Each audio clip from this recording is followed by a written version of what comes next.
सालथे आयु आब'खौ मैसो माथो फै फै साला खि जानाय सैथानासो फैदों माथो बिगुरा फै फै फैदो नै बेयाव जिराय फैदो हाब सालथेयालाय मा दारि गोलावफोर गानग्राखौ गानखोब्रा ओमफ्राय मा खबर सालथे बिदिनोसै सालथे गेजेरावनो हा माथो खबर आब' बिदिनोसैहाय खबरफ्रानो खाफालफ्रानो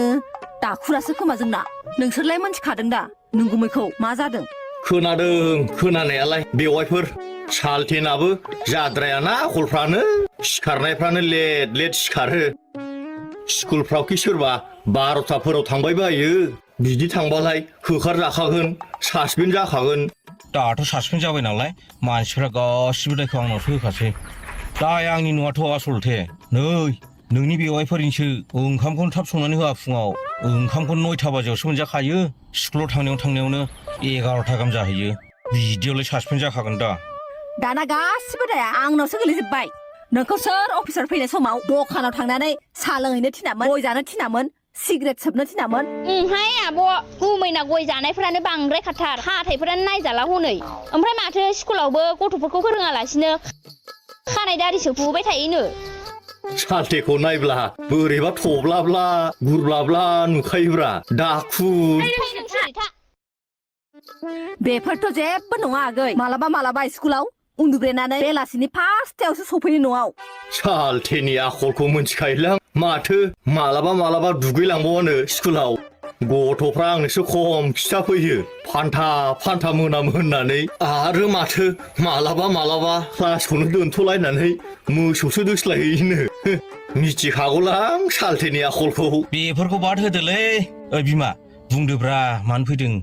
आं बुङा लासिं सिंनो गावबागाव बुंनांला माबालै सालथे मा जाखो सालथे मा जानो माने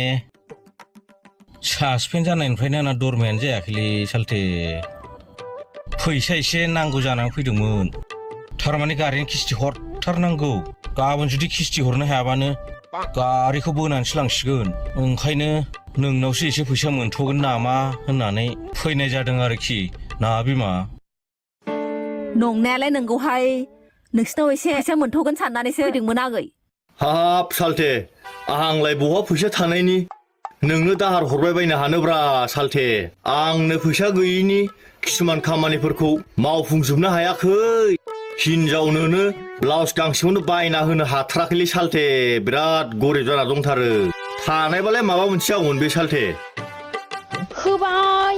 जायगायावनो थगायबाय माथो बिसोरखौलाय दाखालिसो 50 बिगानि गय फानदों फैसा गैया जालायबावो हाब आंखौसो खाथायबावबाय ब्लाउस बायना होनो हायाखै होननानै आमदानि ब्लाउसानो गानखलायनो हायि